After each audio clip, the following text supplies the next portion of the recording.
Aiman Dini nama diberi, peta bersuara, menambat hati.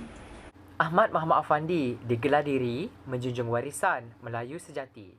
Hana Kristina seindah purnama, harapan nak watan harmoni sentosa. Mirul Azmin diberi nama Kisah Melaka diingat sentiasa.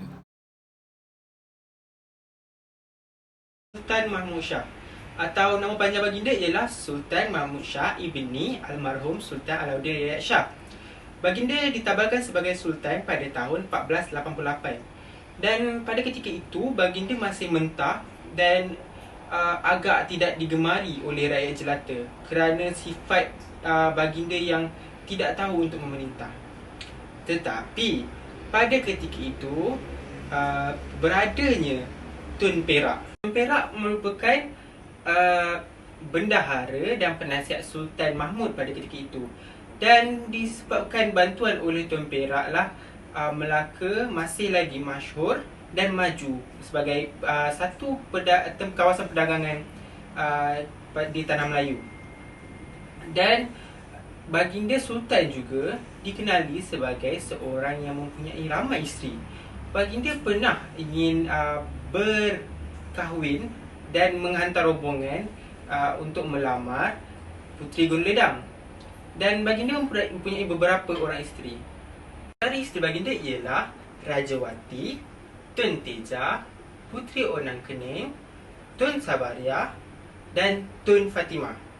Baginda juga meninggalkan beberapa orang zuriat seperti Tengku Muzaffar Shah, Tengku Alauddin Riyad Shah kedua iaitu merupakan Sultan Johor yang pertama, Raja Ahmad dan Raja Dewi. Akhirnya baginda mangkat pada tahun 1528 di Kampar, Riau, Sumatera. Hai, Assalamualaikum. Jadi saya akan ceritakan tentang kisah semasa perjuangan Sultan Mahmud Shah dalam menentang Portugis. Okey, ia bermula pada tahun 1509. Jadi armada Portugis ni berlabuh ke Pelabuhan Melaka untuk kali pertama. Kononnya dorang ni nak bawa perutusan persahabatan daripada kerajaan Portugis. Tapi sebenarnya tujuan mereka ni adalah untuk menyelidiki kekuatan pertahanan Melaka.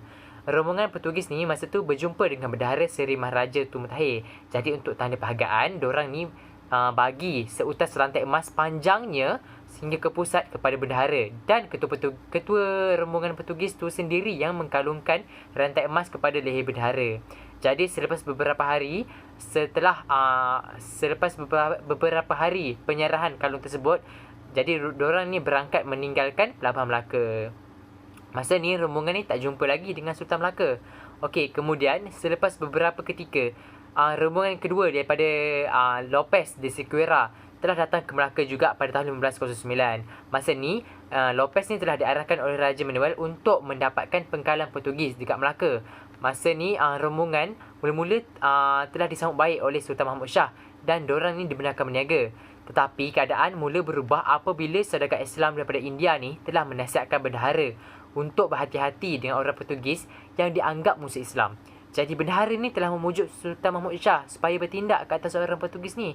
Jadi baginda akhirnya memerintahkan orang Portugis ni ditangkap dan ditahan, termasuklah seorang pegawai kanan rombongan tersebut iaitu Roy de Araujo. Okey, sementara tu berita berkaitan Tun Mutahir menerima kalung emas daripada Portugis ni telah sampai ke telinga Sultan. Masa dalam istana tu, ada pembesar-pembesar yang iri hati dan dengki dengan bendahara ni.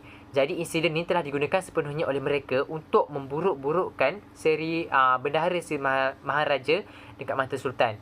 Jadi isu yang dimainkan adalah bendahara ni nak berkomplot dengan orang-orang Portugis, nak jatuhkan Sultan Mahmud Shah ni, nak jatuhkan Melaka.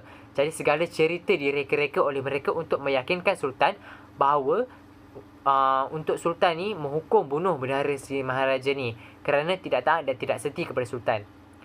Tambah lagi, Sultan ni murka kepada bendahara kerana bendahara ni tak mengizinkan anaknya iaitu Tun Fatimah untuk berkahwin dengan Sultan. Kerana masa tu Tun Fatimah ni telah bertunang dengan Tun Ali.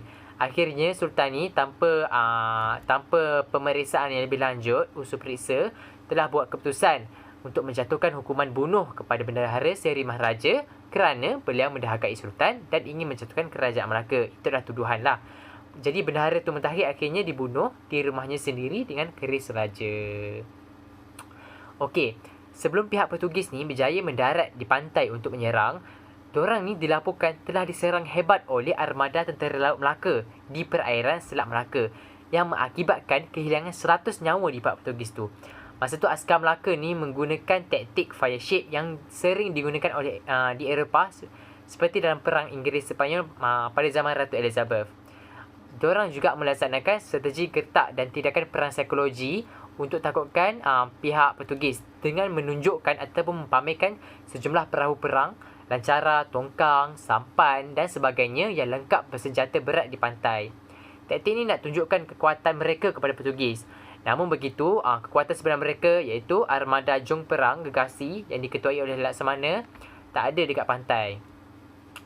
Okey, dalam catatan Giovanni da Empoli mengesahkan tentera Melaka ni menggunakan lancaran dan perahu berapi untuk memusnahkan kapal Portugis. Okey, dekat kawasan pantai pula, pertahanan Melaka ni diperkukuhkan dengan pancangan kayu dan dilengkapi dengan besi tajam dan kawat beracun untuk meriam serta meriam-meriam pelbagai jenis, besar, kecil ada, beserta dengan peti-peti berisi serbuk peluru. Okey, pada 28 Jun 1511, pada masa ketibaan Portugis, pertempuran tidak terus terjadi. Sebaliknya, kedua-dua belah pihak menggunakan taktik tunggu dan lihat. Jadi, diorang ni tunggu siapa yang nak serang dulu, Melaka ke Portugis dulu. So, hal ini juga diselangi dengan sesi perundingan dan diplomasi yang tak ada hala tuju. Jadi, pihak Portugis ni nak tawanan mereka ni, termasuk di Araujo tu, segera dibebaskan. Jadi selang 3 minggu daripada itu pun keadaan mula semakin tegang. Beberapa siri pertempuran kecil berlaku di laut dan kawasan penginapan pedagang dekat pantai. Lepas tu kapal-kapal pun telah diserang. Lepas tu rumah-rumah penduduk kat pantai pun habis dibakar dengan orang Portugis. Okey. Masa tu Sultan Melaka, Sultan Mahmud Shah sendiri kemudian telah bebaskan tawanan Portugis. Tapi perang sebenar pun tak dapat nak elak dah masa tu. Okey. Pihak Portugis ni dah tahu rahsia kelemahan Melaka kerana diorang telah mendapat risikan ataupun maklumat yang diberi oleh Rui di Araujo yang dibebaskan tadi. Tambah lagi ada pengkhianatan daripada orang dalaman Melaka sendiri seperti Uti Muti Raja, iaitu seorang perempuan Parsi, dan Naina Citua. Okey, pertempuran berlaku dengan sengit di beberapa lokasi strategik seperti Jambatan Melaka, Bukit Melaka, Bandar Melaka, Pelabuhan, Istana Sultan dan Masjid Sultan. Pertahanan Melaka masa ni diperkuatkan oleh ribuan tentera Jawa, tetapi mereka ni telah belot dan tidak bersungguh-sungguh untuk mempertahankan Melaka kerana penghulu mereka ni, Uti Muti Raja, telah membuat pakatan dengan pegawai Portugis. Jadi beliau dilaporkan secara rahsia ada memberitahu anak-anak buahnya supaya tidak lagi bersusah payah dengan menggadaikan nyawa sendiri berperang untuk mempertahankan harta benda kerajaan milik orang lain, iaitu Melaka. Okey, sebelum bermulanya serangan yang penghabisan oleh orang Portugis ni, Sultan Mahmud Shah masa tu sengaja melambat-lambatkan dan cuba nak berdiplomasi kerana masa tu Sultan Mahmud Shah nak tunggu armada laut bersama Laksamana. Tapi tindakan Sultan tu yang sengaja nak lengahkan masa telah diketahui oleh orang Portugis yang menyebabkan serangan akhir berjaya dilakukan sebelum sempat armada laut Melaka tu sampai kat Melaka. Assalamualaikum, saya akan bercerita tentang kisah kejatuhan Melaka pada 10 Ogos tahun 1511, di mana tentera laut besar Portugis dari India datang ke Melaka yang diketuai oleh Alfonso de Albuquerque. Albuquerque ni dia mempunyai beberapa permintaan daripada Sultan Mahmud Shah, antaranya ialah untuk membina markas Portugis serta meminta untuk membebaskan tawanan-tawanan Portugis di Melaka. Tetapi permintaannya ditolak oleh Sultan Mahmud Shah. Okey, so selepas 10 hari mengepung, pihak Portugis akhirnya berjaya menawan kota Melaka pada 24 Ogos. Okey, jadi kekalahan Melaka ni sebenarnya oleh si Kitol kerana dia membocorkan segala maklumat kekuatan pertahanan Melaka. Okey, seterusnya ialah punca kejatuhan Melaka di tangan Portugis, di mana faktor utama dia lah penyakit aluan. Aluan ni bermaksud cintakan dunia takutkan mati, di mana dengan aluan ni lah penyakit seperti zalim, angkuh, dendam, pengkhianatan dan sebagainya. Okey, so selepas itu pengalaman perang Portugis, di mana Portugis sebelum berperang dengan Melaka dia banyak berperang. So dengan pengalaman itulah dia mempunyai kepakaran yang tinggi dalam perang hasil. Okey, seterusnya posisi Portugis sebagai penyerang, di mana posisi sebagai penyerang ni dia banyak kelebihan, di mana kelebihan psikologi daripada pihak yang bertahan. So antara punca kejatuhan Melaka juga datangnya daripada kelemahan Sultan Melaka sendiri. Okey, so punca lainnya ialah pengkhianatan pembesar Melaka, di mana dalam hal ini pembesar Melaka ni dia tidak puas hati dan mempunyai perasaan dendam terhadap Sultan Melaka. So dengan itu timbullah pembelotan daripada pembesar Melaka sendiri.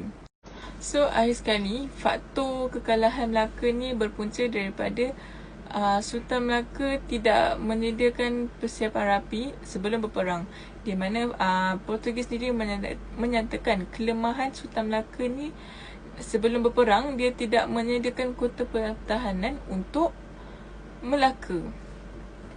Okey, so pada tahun 1528 di mana Sultan Mahmud Shah mangkat kerana ditikam oleh Laksamana Baginda sendiri, iaitu seorang pahlawan dari Bentan Kepulauan Jawa yang bernama Megat Seri Rama.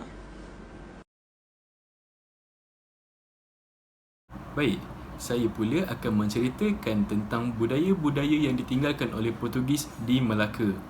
Yang pertama adalah perkahwinan campur. Seperti yang kita tahu, Melaka didatangi oleh Portugis pada 1507. Walaupun Melaka telah menjadi tempat yang strategik untuk aktiviti perdagangan, namun bagi mempercepatkan lagi proses perluasan kuasa agama Kristian di tanah Melaka, Alfonso de Albuquerque telah menjalankan inisiatif perkahwinan campur di antara masyarakat Serani dan juga masyarakat setempat. Dengan ini, agama Kristian telah tersebar luas di tanah Melaka. Terdapat kira-kira 200 pasangan telah didaftarkan pada 1604. Hasil daripada perkahwinan campur ini terjadinya bangsa Kristang. Bangsa Kristang adalah masyarakat Serani, sama ada berbangsa Portugis ataupun berbangsa Belanda yang berkahwin dengan masyarakat Melayu. Seperti yang kita dapat lihat hari ini, bangsa Baba dan Nyonya terdapat di Melaka. Begitu juga dengan bangsa Kristang ini. Antara bangsa Kristang yang kita dapat lihat pada hari ini adalah Tony Fernandez, iaitu pemilik syarikat Air Asia, Jeremy Montero, seorang pemuzik terkenal, dan juga Hans Isaac, seorang selebritis Malaysia. Seterusnya, bahasa Kristang. Bahasa Kristang yang digunakan oleh bangsa Kristang ini merupakan salah satu ciri yang melambangkan identiti komuniti ini. Bahasa Kristang adalah bahasa ibunda dan juga bahasa pertuturan utama yang terdiri daripada perkataan Portugis namun telah disesuaikan dalam bahasa Melayu. Bahasa Kristang ini bukanlah bahasa penulisan, malah ia adalah bahasa pertuturan lisan. Walaupun ia bukan bahasa penulisan, ia masih wujud sebagai bahasa ibunda dan juga masih digunakan sebagai bahasa pertuturan utama oleh masyarakat Serani di Melaka, khususnya di perkampungan Portugis. Usaha-usaha bagi pengumpulan data bahasa Kristang ini telah dijalankan oleh sarjana barat. Antaranya kajian antropologi yang mengatakan bahasa Kristang ini masih digunakan oleh masyarakat generasi muda, walaupun ia telah banyak disesuaikan kepada bahasa Melayu dan juga bahasa Inggeris. Selain itu, budaya dan adat resam. Terdapat perkampungan Portugis di hilir kawasan Ujung Pasir berhampiran laut yang kini menjadi tempat tinggal utama bagi masyarakat Kristang. Perikanan adalah perkara domen bagi mereka dan ia menjadi sumber pendapatan utama dengan cara memancing ikan atau menggunakan langgiang, iaitu sejenis pukat tradisi Kristang. Walaupun masyarakat ini kebanyakannya miskin, namun mereka masih bangga dengan budaya mereka dan mereka masih memelihara budaya dan nilai klasik yang berunsurkan Portugis.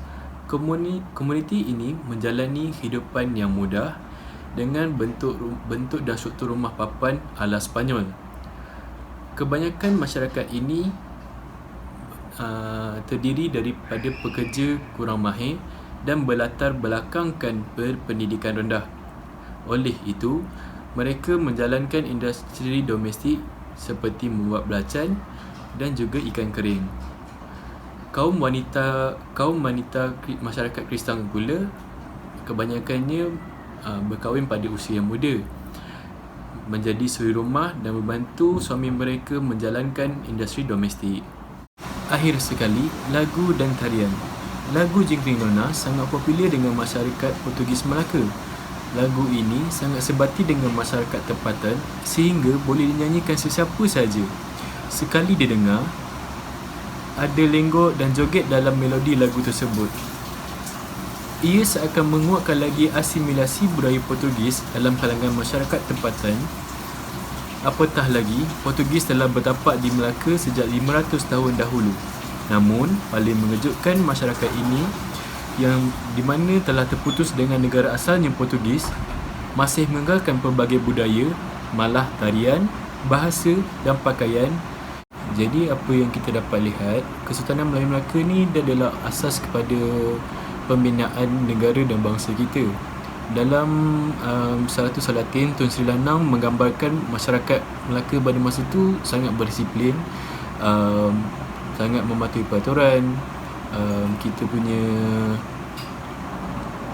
Kita ada sistem pentadbiran yang tersendiri. Tapi segala usaha sultan yang sebelum tu semuanya musnah disebabkan Sultan Mahmud Shah. Tapi kalau kita tengok balik, kalau Sultan Mahmud Shah tahu yang bila dia tolak rombongan si Lopez tu akan membawa bencana, dia sudah pasti dia takkan tolak rombongan tu. Jadi kalau kita dapat simpulkan, sebenarnya rombongan Portugis ke Melaka dengan tujuan menyebarkan agama. Sebab masa Melaka jadi pusat perdagangan, penyebaran Islam sangat tersebar luas pada masa tu. So kedatangan Portugis adalah bertujuan dengan menyebarkan agama Kristian di tanah Melayu. Jadi saya akhiri pembentangan kami dengan serangkap pantun. Keris pusaka diselit tuah, teja simpuhnya bergelang suasa. Daulat Melaka bumi bertuah, cakna daulatnya kekal sentiasa. Assalamualaikum warahmatullahi wabarakatuh. Terima kasih.